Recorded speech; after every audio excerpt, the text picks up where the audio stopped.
30 જૂનની રાતે આ કૂતરો સતત ભસતો રહ્યો, જેના કારણે 60થી વધુ લોકોનો જીવ બચી ગયો.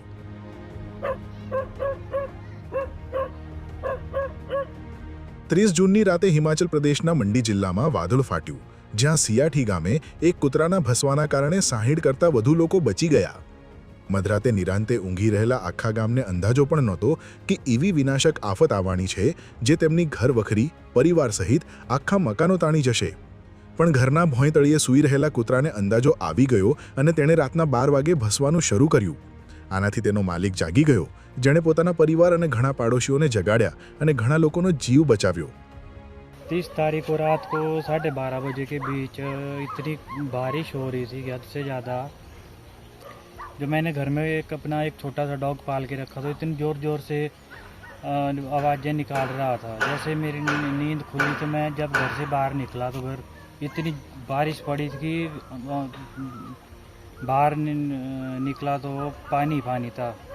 फिर जब मैंने बाद आके देखा तो हमने जिस डॉग को जो है घर से वहीं नज़दीक में 2 टॉयलेट वहाँ पे उसको रखा था. मैंने उसको घर के पास एक नाला था, जब मैंने उसको इतनी खतरनाक तरीके से वो नाला आया था, फिर मैंने उसके बाद इस डॉग को जो है बाहर निकाला.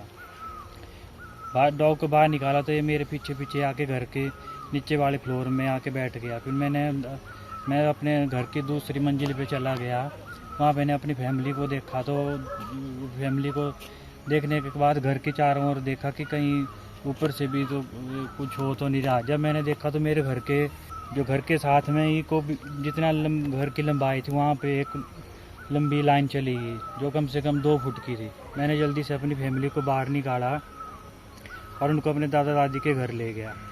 जैसे दादा दादी के घर में पहुंचा तो मैंने जब दोबारा अपने घर को देखा तो अब मैं बह गया और उसी के जो नीचे मंजिल में जो हमारा डॉग था वो भी नीचे उसी घर के साथ नीचे को बह गया था, जिसको मैंने दूसरे दिन शाम के टाइम 4:30 बजे के बीच जो है मैंने उसको निकाला है.